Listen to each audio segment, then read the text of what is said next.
私たちの赤ちゃん。ああ。よし。お前の名前は。ボルディゴードだ。 What's up guys, Maxim here, welcome back to another video. Well, we have a message from the developer team or development team that is responsible for 7 Deadly Sins Grand Cross, the JP and the Korean version, and apparently they're going to be making like a drastic changes to the game coming on future, yeah, it's going to be on JP and Korean version first. I feel like the JP and the Korean version are mainly like a testing ground before they actually bring it to global, and plus like global is a bit behind, like a couple of months. The only thing that is actually missing is a couple of units, probably like a couple of seasons when it comes to Tower Trials, and 2 final bosses, which is like final boss Ban and final boss like Askenor as well. It's the JP version of the game and the Korean version of the game. They're already on their 7th Tower Trials, and we are on our 3rd. So yeah, there is a bit of changes, and also like we're missing like a lot of units such as Green Valenti, Blue Mono, and Green Easton as well. Those are some of the units that we're missing on right now.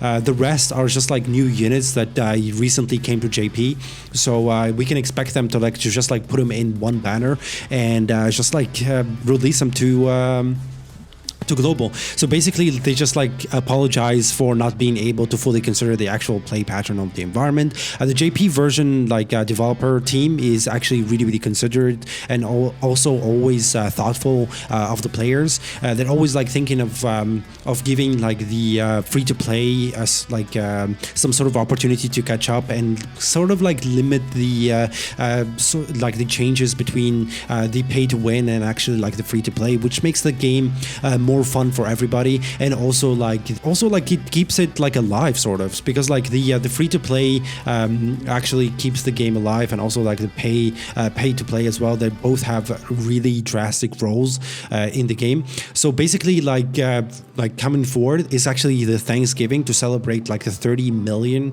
downloads. It's huge because yeah, they're going to be giving some sort of rewards to show the gratitude. I'm expecting this to be very big, because JP and the global version and the Korean, sorry, not the global never gives as JP does, but this one is actually really good because they're going to be giving so much events to do and everything. The first changes that we're going to be seeing is actually the improvement of the Tower of Trials, which is they're going to be basically making it infinite. So yeah, let me read it for you guys. As an announcement in the developer note in December, we plan to change the Tower Trials as a tower type content format that continuously adds higher stages instead of content that it initialized on seasonal basis. From what I understood, instead of releasing seasonal Tower Trials season 1, season 2, season 3, they're actually gonna make one continuous tower that you claim or climb up each time. So instead of 25 stages, they're going to be adding an infinite amount that you actually climb until it reaches it could reach, I don't know, 1,000, and you need 1 million CC Tower Trials or something. You don't know, it can go as high as the if they release new levels for characters, which we're going to be coming into further down in the developer patch notes. So yeah, basically the Super Awakening coins and basic growth materials that can be obtained regularly in the conventional Tower Trials can be continuously acquired in various content such as missions. So basically they're going to be, instead of giving you one seasonal Tower Trials, I think they're going to be creating goals for you to improve each time. Yeah, it's going to be so continuous, and I'm really looking forward to this one because the harder the Tower Trials, the more people are actually going to be trying new stuff in order to upgrade their characters, take the time to actually get better at the game, create new goals all the time is actually really good for the continuous player base and everything. So I'm really excited for this one.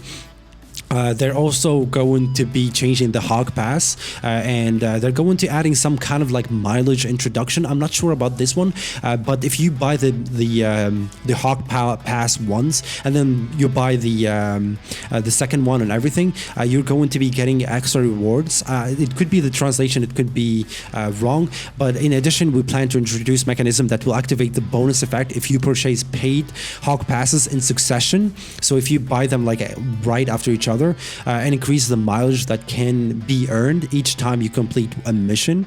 Also, like the Hog Pass mileage can be used in the dedicated shop. So now maybe like if they add like some sort of like cosmetics or something else, you can actually buy them from the normal shop separately with gems, I'm guessing, or maybe like cosmetic from the secret shop.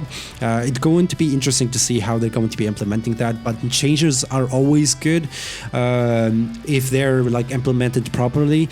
So we have to wait to see. Like I said earlier, the JP version of the game, they're really considerate of the player base, and so let's hope it's actually a step in the right direction and they ruin the game, which like ends up like making people so desperate and maybe leave the game eventually. Also, they're going to be adding a new mode of Super Bosses Battle.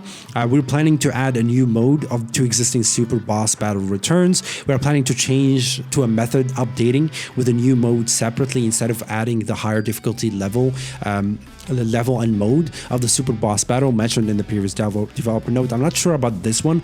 Probably instead of like having normal, extreme, and hard, they're probably gonna have like a whole separate mode for it.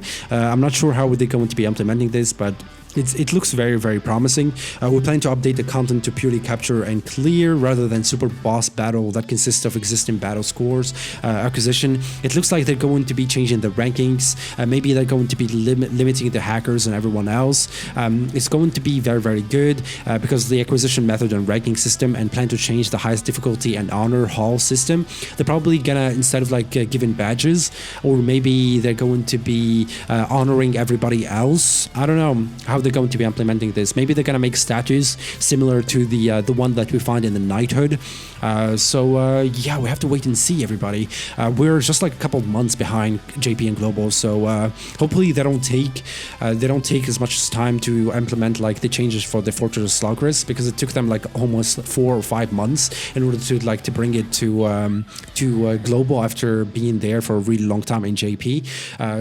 Yeah, the global developer team is such a lazy people. I don't know. I don't like them. Like CM Gold or whatever he's called.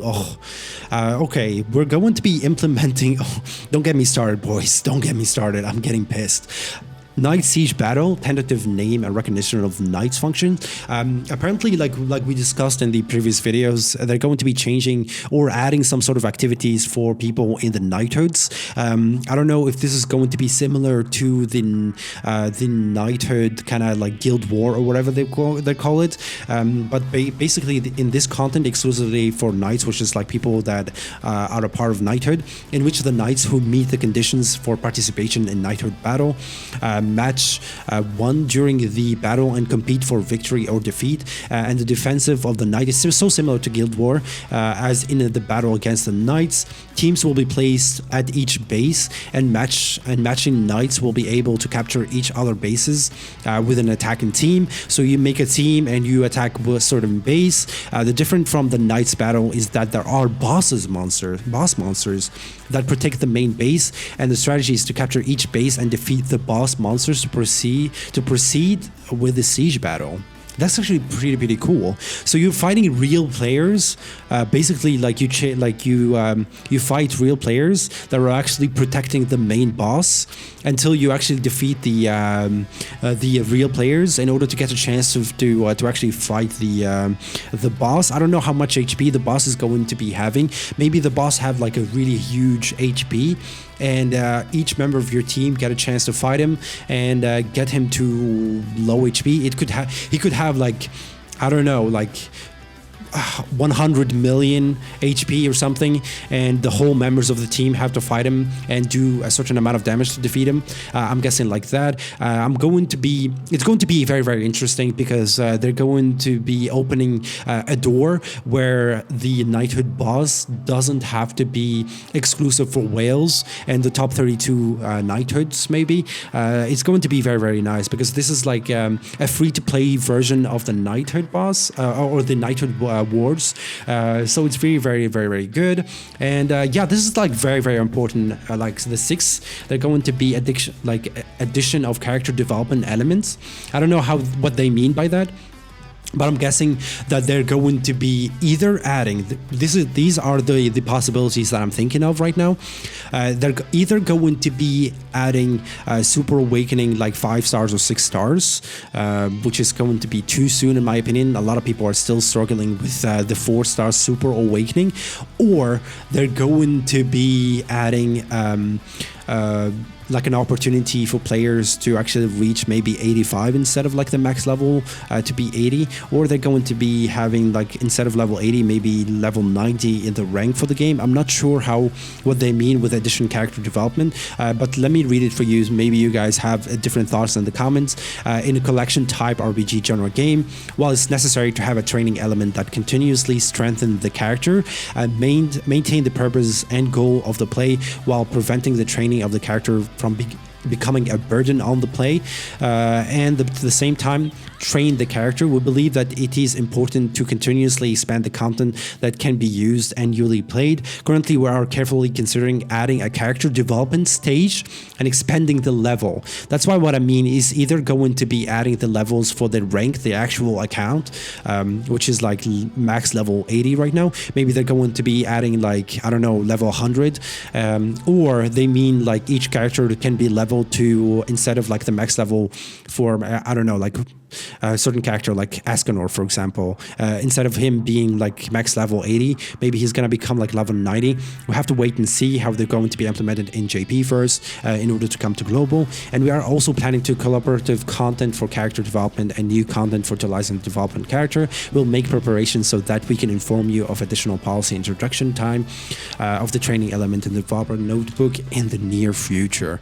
That's it. It's a really, really promising kind of like patch notes or developer message to the player base. I'm really, really excited because once they open up like many doors and many events, people won't get like as bored as they are. They can actually expand their like kind of like characters. They can actually find themselves using different characters that usually they don't use in their box. So it's going to be very, very interesting how they're going to be implementing this. So yeah, I hope you guys enjoyed this video, and if you do, please don't forget to leave a like, as all likes are really, really appreciated and do help the channel to grow. Subscribe if you haven't already. We regularly always almost like post 7 Deadly Sins video, and we are on the road to 1K subscribers. That would be crazy. We're growing, and thank you so much guys for your warm comments and everything. I really, really appreciate it. I love you all, and catch you guys in the next one. Bye bye.